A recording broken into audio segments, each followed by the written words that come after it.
What's up, YouTube? Sean the Average Angler here. We're out in the garage on the chilly morning. It is 4:38 my time.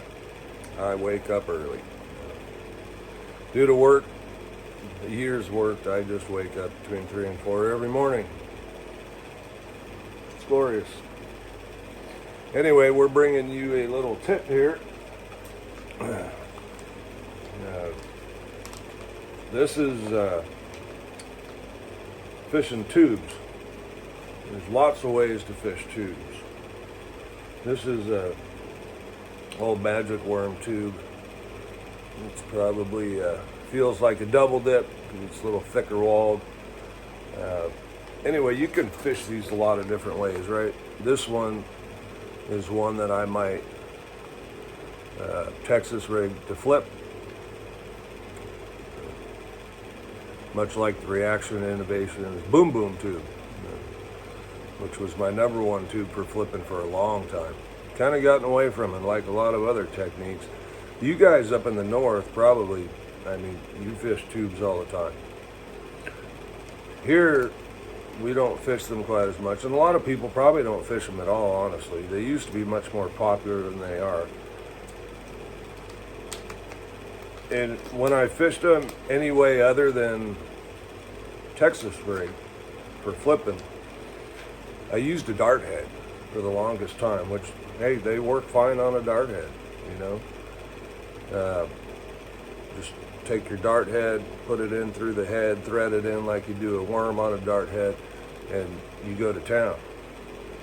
What I discovered after doing that is this type of head, and they make these a couple different ways. This one's a little bit more of a ball at the front. Some of them are narrower and come back farther.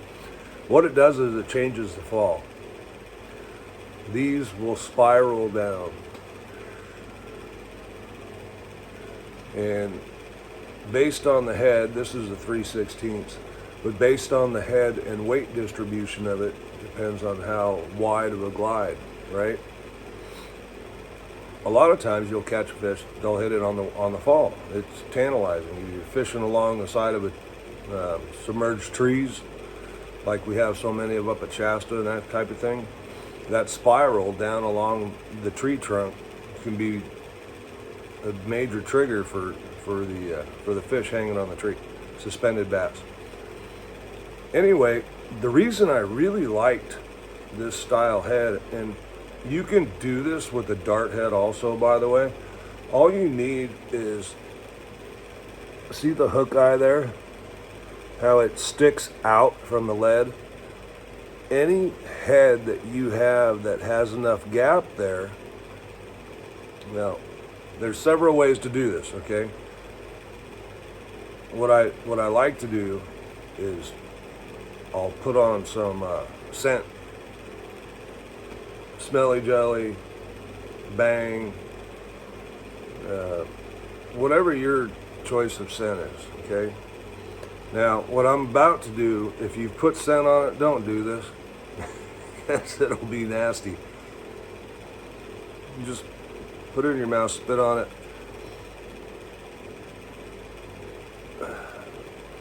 push it in there, and then right there you'll see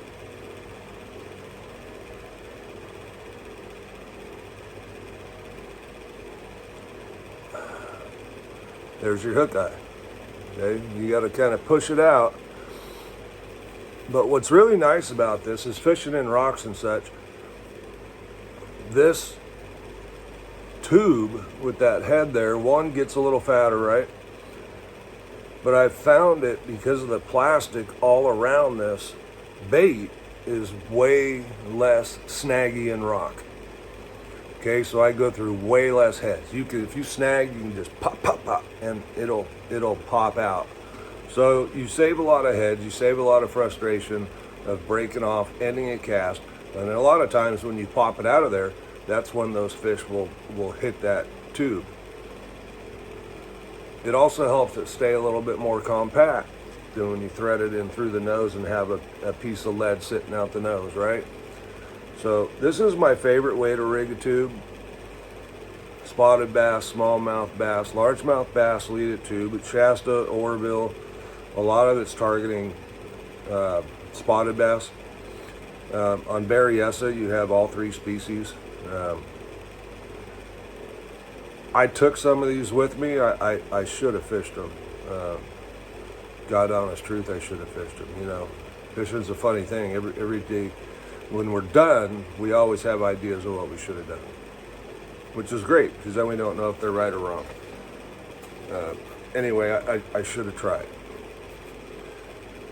Now, how would you fish this?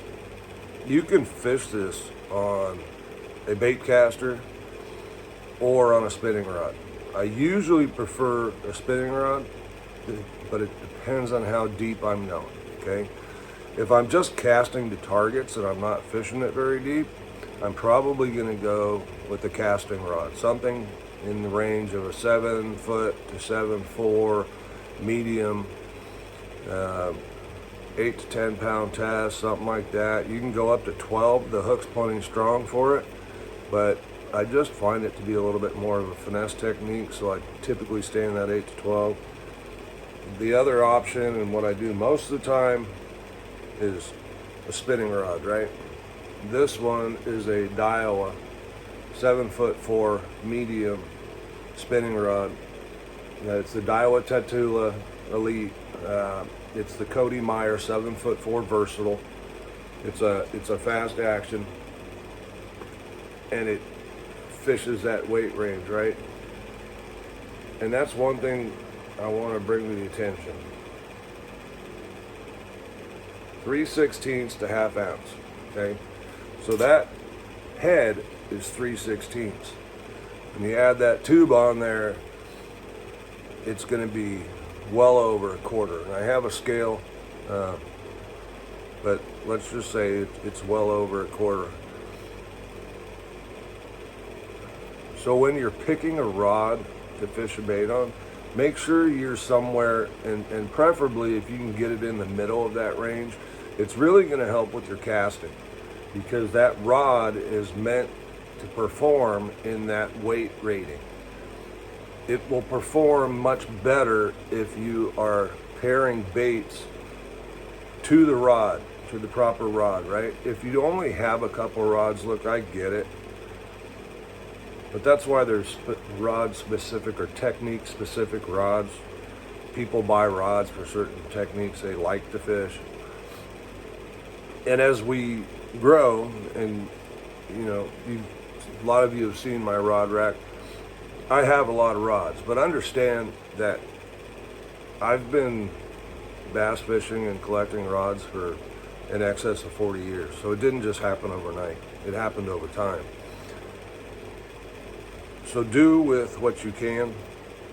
When you buy rods, when you pick out your one rod you're going to have to fish with, look at those ratings and the line rating as well, and try and get something that's versatile for you, that's going to perform, because nothing's worse than getting a rod that's too heavy for a bait and then you're frustrated because it doesn't cast very well. Well, it's not casting very well because one, either you have too heavy a line, or two, the rod's not loading because you're not in that range that the rod was designed for. So next time you get out, it's wintertime fishing, you're on a highland reservoir, rivers, creeks, give that tube a try. It can be very effective, and not a lot of guys are doing it anymore, at least not around where we're at. Thanks for watching. If you like this type of video, please like, subscribe, help me build the channel, and we'll see you soon. Fish on.